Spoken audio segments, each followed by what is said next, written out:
Ini kita punya soal tentang getaran harmonik sederhana atau GHS ya. Jadi diceritakan ada sebuah partikel melakukan getaran harmonik dengan frekuensi 5 Hz dan amplitude 4 cm. Jadi diketahui ada frekuensinya 5 Hz serta amplitudonya 4 cm. Pertanyaan itu tentukan persamaan simpangan. Simpangan itu Y ya. Jadi persamaan Y-nya itu apa? Nah, secara umum nih ya, persamaan simpangan itu dituliskan Y sama dengan A sin omega T. Kalau dari data soal kan sudah ada A-nya nih. Sementara omega-nya itu tidak tahu. Omega-nya itu rumus tersendiri, yaitu 2 pi kalikan F. Nih. Nah, jadi kalian cari nilai omeganya, maka nanti omega sama dengan 2pi dikalikan F. F-nya 5.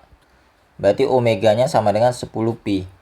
Satuannya rad per sekon ya. 10pi. Ya udah tinggal masukkan aja ke persamaan simpangannya. Y sama dengan A sin omega T. Hasilnya sama dengan Y sama dengan 4 sin 10 pt. Ini dalam satuan cm karena kita pakai amplitudo cm. Oke. Jadi inilah persamaan simpangannya si A-nya. Jawaban yang A-nya itu ini. Sementara untuk jawaban yang B-nya itu dia minta besar simpangan saat T sama dengan 1/6 sekon. Jadi kan diketahui T-nya sama dengan 1/6 nih. Nilai Y-nya berapa? Nah, kita sudah dapat persamaan Y-nya di A tadi ya.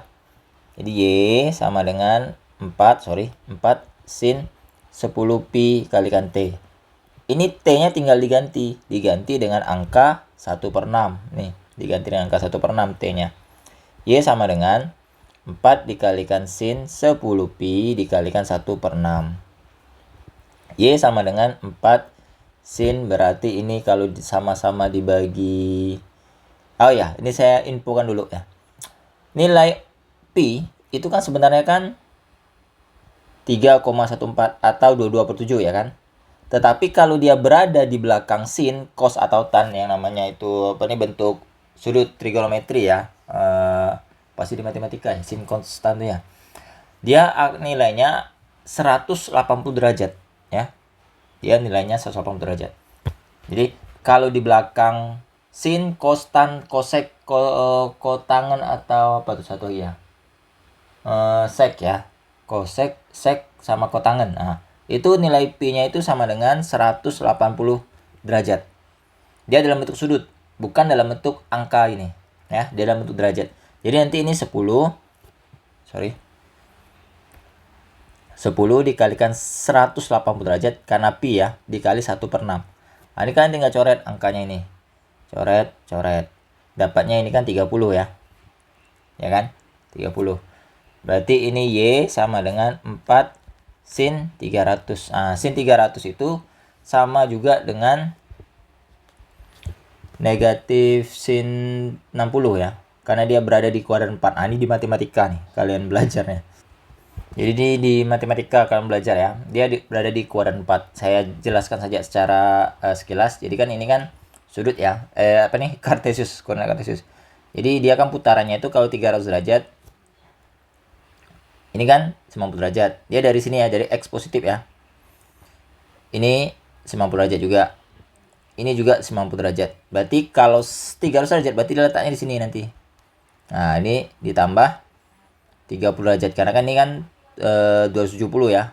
Ditambah 30 berarti 300. Nah, maka sisanya ini 60 derajat.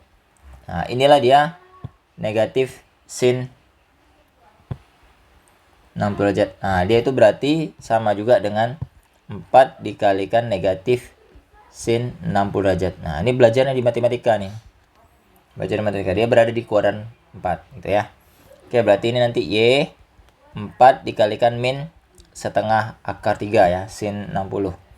Berarti Y sama dengan min 2 akar 3. Satuannya cm ya. Karena dia berada di kuadran 4, maka hasilnya negatif gitu. Ini negatif 1/2 akar 3. Oke, seperti itu cara berpikirnya ya. Sekarang yang C. Yang C dia nanya apa nih? Besar sudut fase dan fase saat T 1/12 derajat. Oke, sudut fase.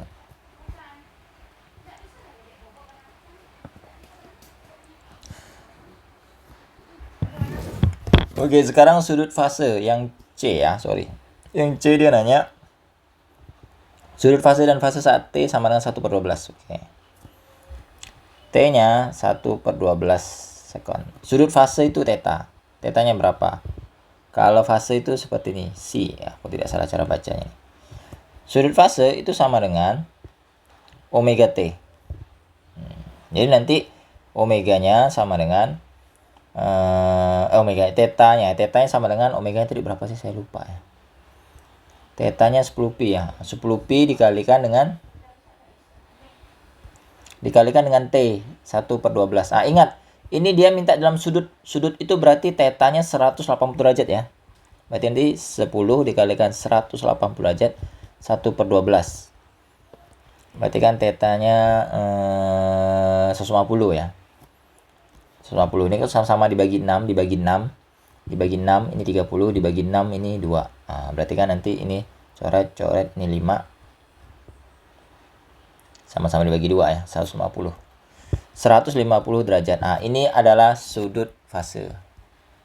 Sudut fase. Nah, kalau fase, rumusnya dikurung ya. Ini sudut fase.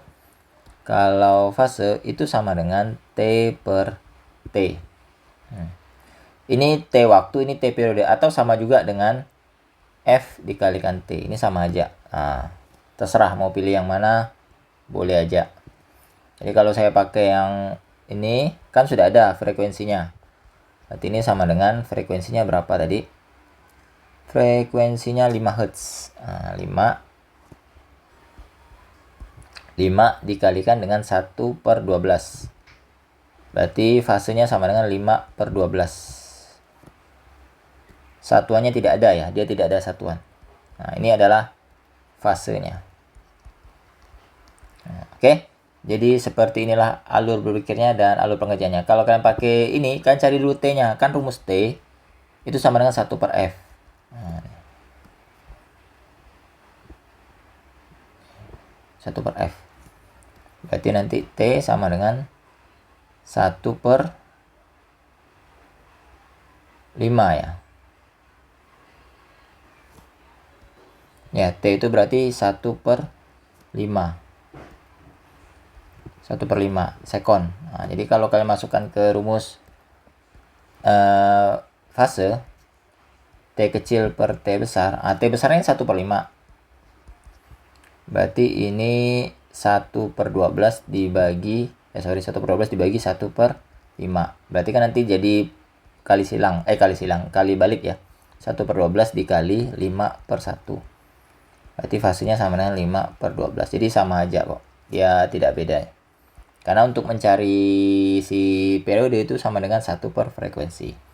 Oke, sekian dan terima kasih. Semoga bermanfaat. Sampai berjumpa di video berikutnya lagi. Semangat belajar. Oke, dadah.